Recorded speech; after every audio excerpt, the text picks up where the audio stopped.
Si Ann Cooper Hewitt ay anak ni Peter Cooper Hewitt, isang Amerikanong inhinyero na noong 1900 at isa ay nakaimbento ng mercury vapor lamp na hanggang ngayon ay ginagamit.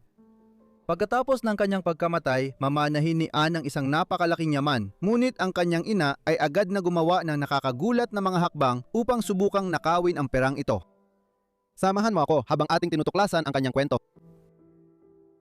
Si Ann Cooper Hewitt ay ipinanganak sa lungsod ng Paris noong ika-28 ng Hulyo, 1914 isang petsang madalas ituring na simula ng unang digmaang pandaigdig. Sa araw na ito, nagdeklara ng digmaan ng Austro-Hungarian Empire laban sa Serbia na nagpasimula ng sunod-sunod na digmaan sa Europa. Laging pinaalala ng ina ni Ann sa kanyang hindi magandang simula na ito sa mga sumunod na taon. Ang kanyang ina ay si Marion Jean Andrews, isang babaeng dati nang ikinasal kay Dr. Per de Satre Bruguier at Alexander Turner Stewart Denning. Parehong mayaman ang dalawang lalaking ito at malapit na kamag-anak ng mga kilalang bankero at financier sa New York. Gayunpaman, ang ama ni Ann ay hindi alinman sa dalawang lalaking ito, kundi si Peter Cooper Hewitt. Galing din siya sa isang kilalang pamilya dahil ang kanyang lolo na si Peter Hewitt ay isang milyonaryong inventor at negosyante na naging patriarka ng lungsod ng New York. Noong ipinanganak si Ann, kasal si Peter kay Lucy Bondworth na anak ng isa pang kilalang at mayamang pamilya ng mga bankero. Dahil dito, siya ay ipinaglihi bilang bunga ng relasyon sa labas ng kasal ni Peter at Marion mula pa noong early 1910 at 10s. Agad niyang hiniwalayan ang asawa at pinakasalan si Marion. Pagkatapos, formal niyang inampon si Ann marahil upang itago ang katotohanang siya ay ipinanganak bunga ng isang relasyon sa labas ng kasal. Nang ikasal ang kanyang mga magulang noong 1900 at 18 si Ann ay naging nag-iisang anak ng napakayamang pamilya. Ito ay pangunahing nakabatay sa mga interes sa negosyo ni Peter.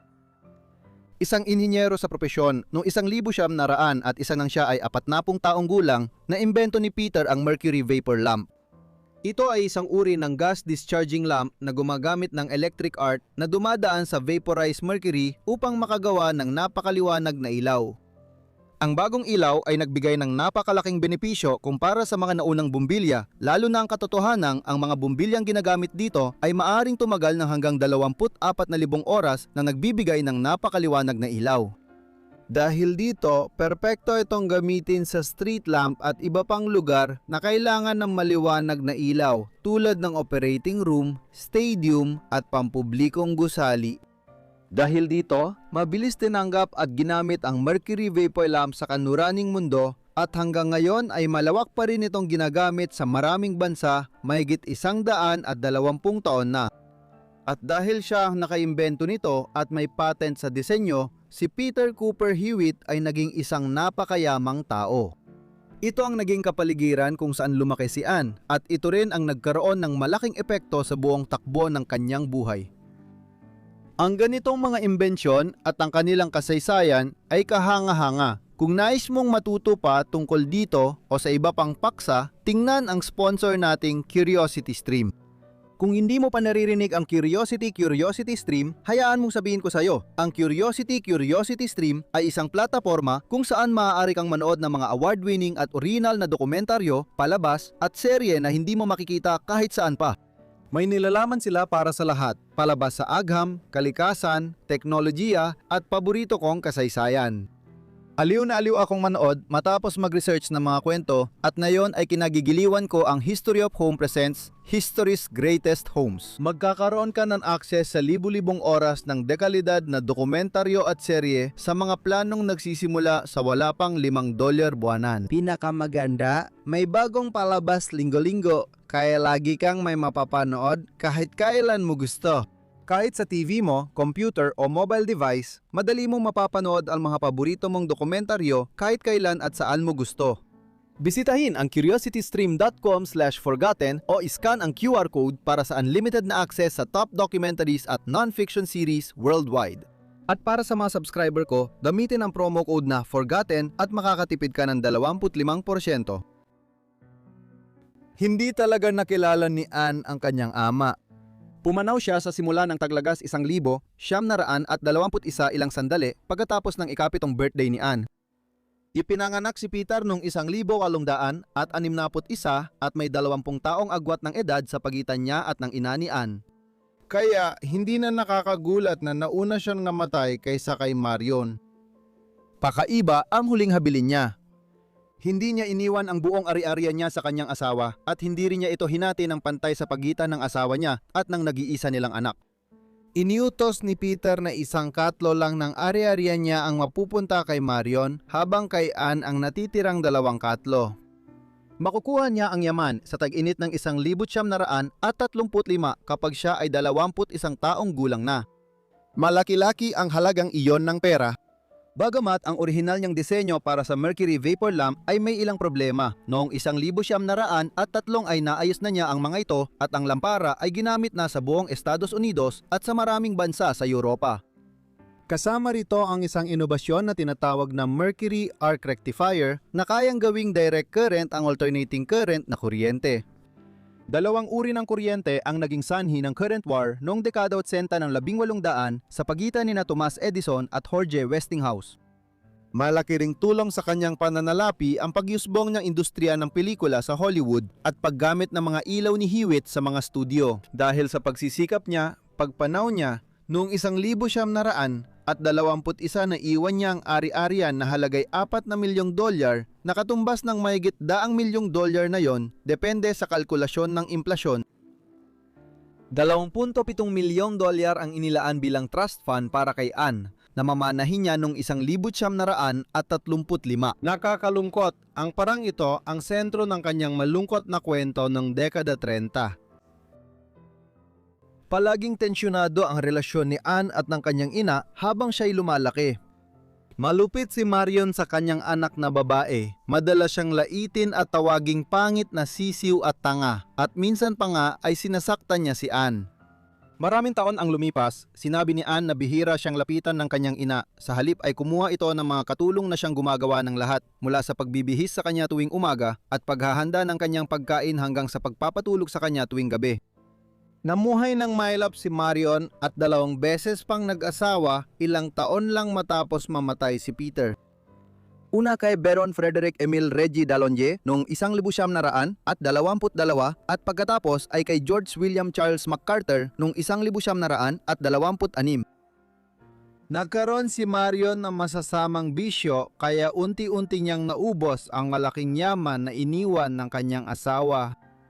Kasama rito ang tumitinding pagkalulong sa alak at pagsusugal, mapanganib para sa babaeng may malaking perang maaring mawala.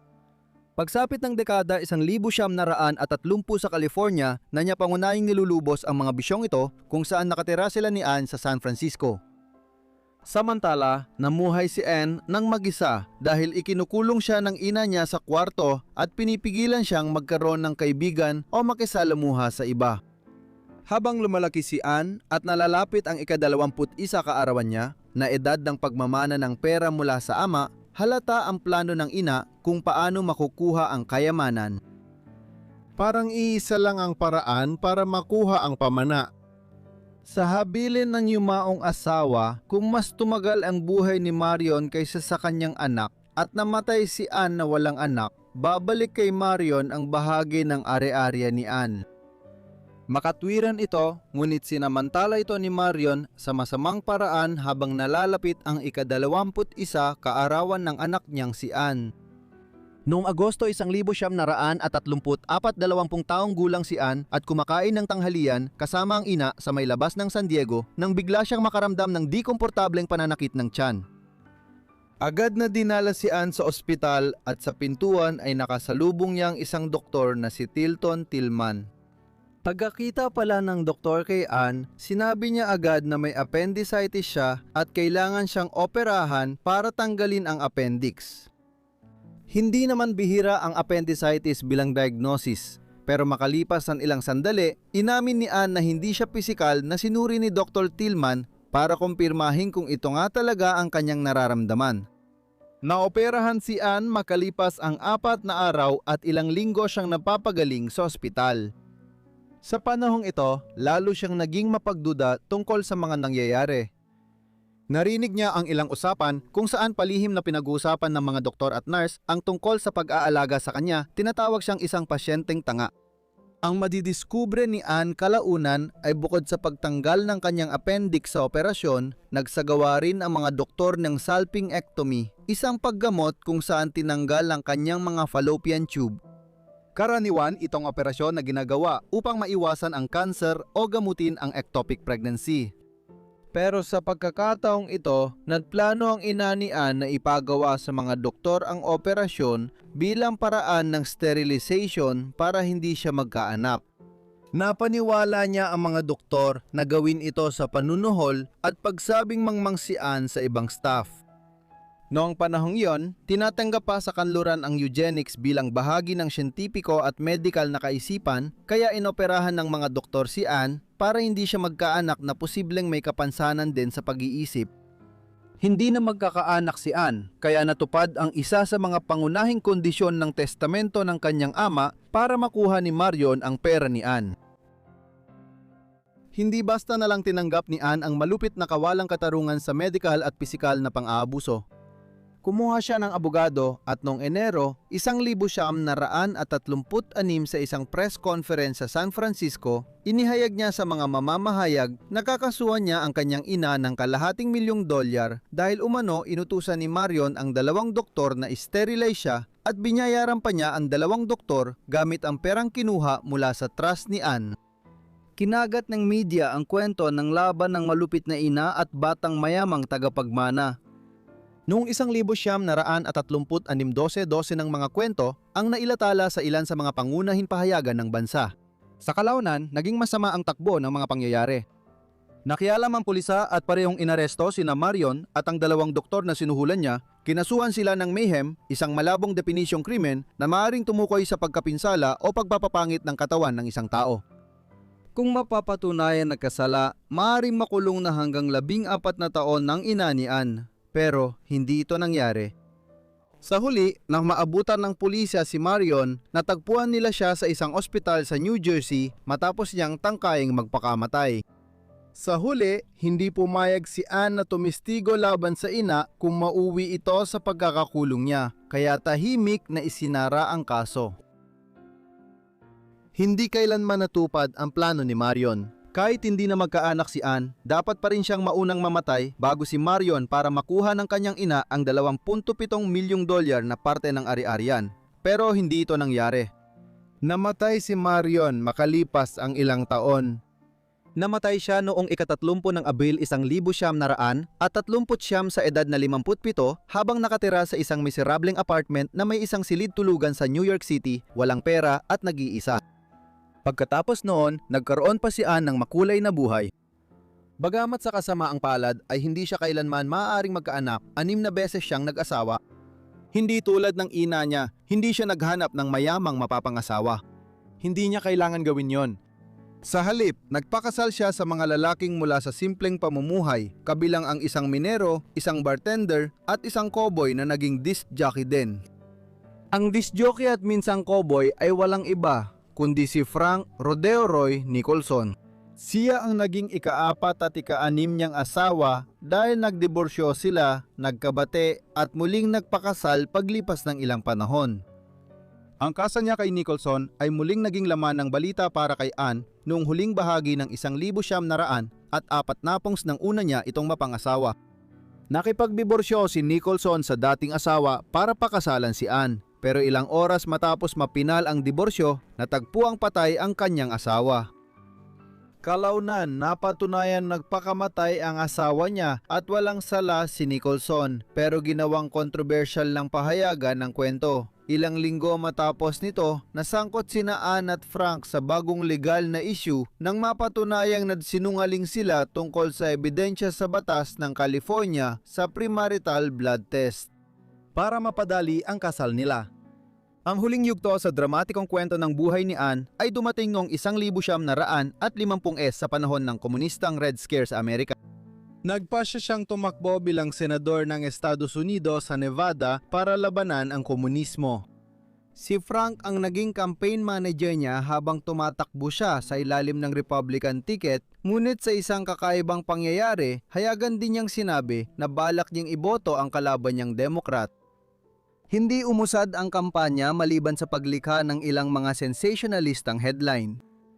Si Ann ay namatay hindi nagtagal dahil sa kanser noong Pebrero 1956 habang nasa Mexico. Sa edad na 41, bagamat may ilang nagsasabing siya ay 40 lamang. Ang kanyang kayamanan na pinatplanuhan ng kanyang ina na makuha sa marahas na paraan ay iniwan kay Frank Rodeo Roy Nicholson. Maraming salamat sa inyong lahat sa panonood ng video na ito tungkol kay Ann Cooper Hewitt. Sana ay nahanap ninyong interesante ito. Ipaalam ninyo sa akin ang inyong opinyon tungkol sa video sa mga komento sa ibaba at kung mayroon pa kayong ibang suwestiyon, siguraduhin ding ilagay ang mga ito sa mga komento sa ibaba. Kung bago ka pa lang dito, sana ay mag-subscribe ka at siguraduhin naka-on ang notifications para matanggap mo agad ang lahat ng aking mga video kapag nag-upload ako.